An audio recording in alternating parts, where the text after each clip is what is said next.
Assalamualaikum warahmatullahi wabarakatuh. Alhamdulillahirabbil alamin. Allahumma sholli ala sayidina Muhammad wa ala ali sayidina Muhammad.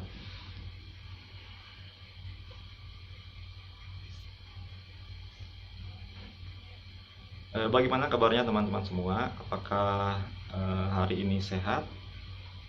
Merasa baikan dari gangguan asam lambungnya? Mudah-mudahan ya sehat, dan bagi yang masih sakit semoga diberi kesembuhan oleh Allah Subhanahu wa taala. Oke, mungkin dari segi makanan itu. Nah, kemudian saya mau mencoba bercerita lagi. Setelah Lebaran, ada beberapa masanya saya juga masih mengalami gangguan asam lambung. Alhamdulillah tidak setiap hari. Ya seperti misalnya eh, sesak nafas, sesak nafas sepertinya di bagian leher ataupun di dada kadang, atau bahkan ada di hidung. Cuma saya belum tahu nih yang di hidung ini sesaknya itu apakah karena gangguan asam lambung ataukah ada hal-hal lain. Karena saya sih pernah juga didiagnosis mengalami alergi di bagian hidung. Mungkin kemungkinannya karena alergi juga yang di bagian hidung itu. Nah, kemudian bulan Juli lalu ya, saya sempat mengalami juga di bagian dada ada rasa seperti sakit dan sesak dari dada dan mungkin ulu hati. Nah, itu membuat saya terlalu berpikir yang tidak-tidak, sehingga akhirnya ya Pak, ingin segera pergi ke rumah sakit. Nah, saat menuju perjalanan ke rumah sakit tersebut, saya mencoba mengkonsumsi air kelapa hijau, dan di situ saya langsung sendawa, langsung merasa baikan. Tapi saya tetap ke rumah sakit datang, ya, oleh dokternya di rumah sakit di apa namanya, disebutkan itu hanya gejala gangguan asam lambung yang menimbulkan efek ya psikosomatis gitu. Jadi tetap saya dikasih obat-obatan untuk asam lambung, dan diceritakan orang yang mengalami gangguan asam lambung itu biasanya memang ingin ke dokter gitu, dan ingin mendapat informasi sakit apa sih sebenarnya dia itu. Nah, itu bahkan belum satu belum habis obat atau tidak dimakan obat dari satu dokter itu, atau tidak sampai habis, dia berpindah lagi ke dokter yang lain. Biasanya seperti itu. Istilahnya mungkin dokter shopping ya, kalau menyebutnya gitu orang-orang. Jadi saran dari dokter, udah habiskan obatnya yang dari rumah sakit. Nanti kalau misalnya sudah sembuh ya sudah, kalau sudah baikan ya berarti kalau tidak baikan berarti harus kembali lagi ke dokter yang. Nah, apalagi ya, kemudian mungkin untuk yang gangguan asam lambung tetap menerapkan pola 3P, dari pola pikir, pola makan, dan pola hidup yang benar-benar mendukung gaya hidup sehat. Nah, apa saja sih pola pola pikir? Pola pikir ya tadi bersikap wajar, jangan stres, jadi tetap tenang jika ada gejala-gejala yang mengarah ke asam lambung, gangguan asam lambung tersebut. Seperti di perut ada rasa-rasa panas, sakit, atau di dada ada rasa sesak, ulu hati ya sakit. Coba bersikap wajar saja gitu. Bahkan kadang di lidah juga ada rasa pahit atau lidah kebas. Nah, itu juga bisa jadi dari gangguan asam lambungnya. Terus leher seperti tercekik, ada yang mengganjal, ya itu juga. Oh, dan yang gangguan lain yang mengarahnya ke apa namanya, psikosomatisnya itu bisa juga seperti tidak ada di dunia nyata, atau apa apa namanya itu, saya lupa lagi istilah medisnya itu.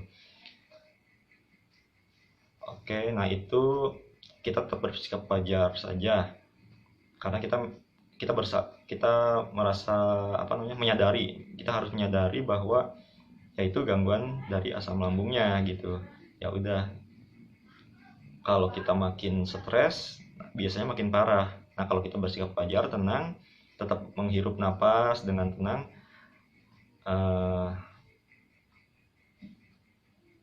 caranya menghirup napas itu menghirup napas 4 hitungan, kemudian tahan 7 hitungan, dan hembuskan napas 8 hitungan.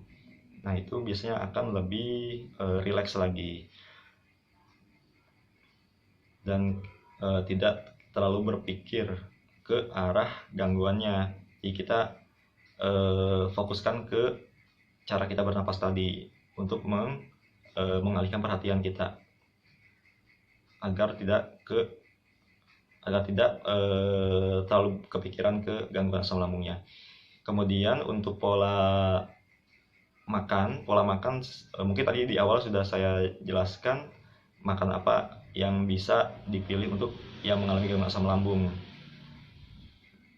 Dan untuk jadwal makan ini ada yang menyarankan makan sedikit-sedikit tapi sering gitu. Misalnya jam 6 pagi, kemudian jam 9 pagi, jam 12 siang, jam 3 sore, jam 6 misalnya jam 6 petang ya, atau maghrib. Nah, tetapi ada yang menyarankan juga, saya baru tahu infonya, lebih baik untuk yang gangguan asam lambung ini makannya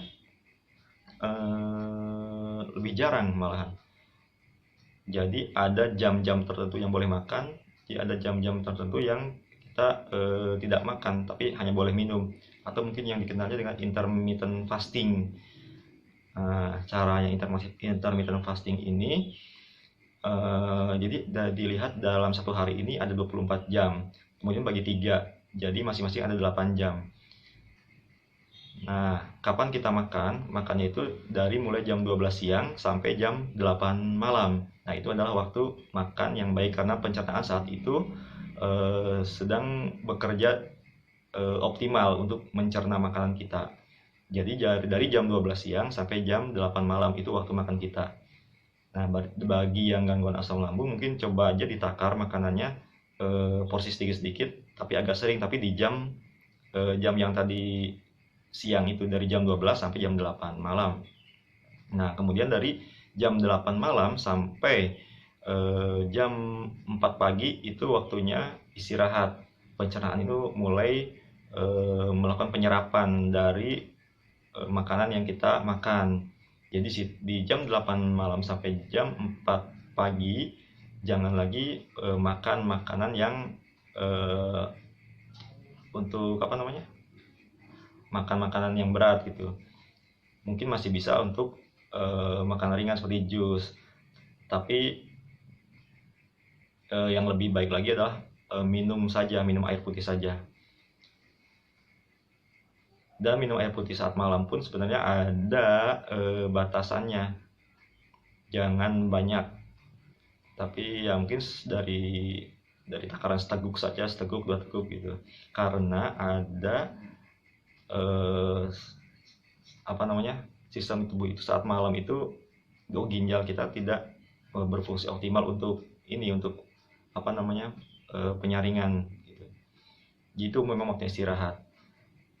Kemudian dari jam 4 pagi sampai jam 12 siang itu adalah waktunya untuk pembuangan dari makanan yang kita makan. Nah, di situ juga disarankan tidak makan makanan gitu. Tapi untuk minum silahkan minum air putih ya.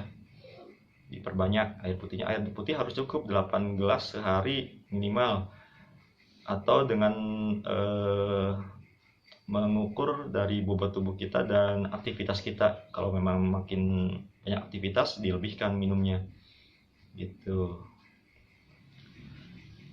Oke, kemudian tentang pola hidup ya. Pola hidup ini bisa dilihat dari olahraga. Olahraga harus 30 menit setiap hari teratur.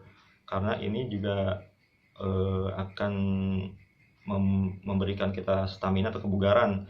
Dan dengan jalan kaki misalnya juga salah satu olahraganya itu bisa memperbaiki pencernaan kita, memperbaiki mood kita, pikiran kita yang tadinya stres bisa lebih tenang gitu.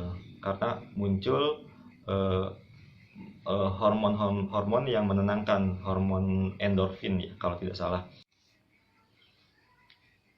Ya, masih tentang pola hidup. Tadi selain olahraga, yang harus kita perhatikan juga adalah mengenai pola kita tidurnya, jam kita tidur, terus bagaimana kita tidur. Nah, itu harus diperhatikan. Nah, dalam tidur ini malam adalah waktu yang terbaik untuk tidur, karena waktu tidur di malam hari adalah waktu untuk memperbaiki metabolisme dari tubuh kita. Jadi misalnya ada kerusakan-kerusakan di organ, itu akan dipulihkan lagi saat kita tidur cukup di waktu malam hari. Nah, kapan tidur? Yaitu dari jam 8 malam itu sampai jam 4 pagi, itu waktu terbaiknya. Karena Rasulullah sendiri juga menganjurkan kan setelah sholat isya ya tidur gitu kan. Seperti itu. Jadi sudah ada petunjuknya sebenarnya dari Rasulullah waktu dari zaman dulu gitu. Nah, mengenai tidur ini itu juga mungkin ada titik-titik kritis yang harus diperhatikan, karena yang saya dengar dari jam 11 malam sampai jam 1 dini hari itu kita harus benar-benar sudah dalam kondisi lelap tidur. Jika kita masih terbangun di jam 11 sampai jam 1 dini hari, nah itu akan ada gangguan ke organ kita gitu. Untuk organnya nanti saya coba ceritakan lagi. Saya lupa apakah pankreas atau apa gitu. Oke. Kemudian apalagi ya untuk gaya pola hidup olahraga sudah, tidur juga sudah. Apalagi nih kira-kira? Silahkan bisa komentar bagi yang pernah mengalami asam lambung, bagaimana pola hidupnya. Oke, mungkin sekian dari saya. Terima kasih atas perhatiannya. Semoga semakin sehat dan semakin semakin jag gitu ya, waringkas bagi yang sedang mengalami gangguan asam lambung. Semoga pulih seperti sedia kala.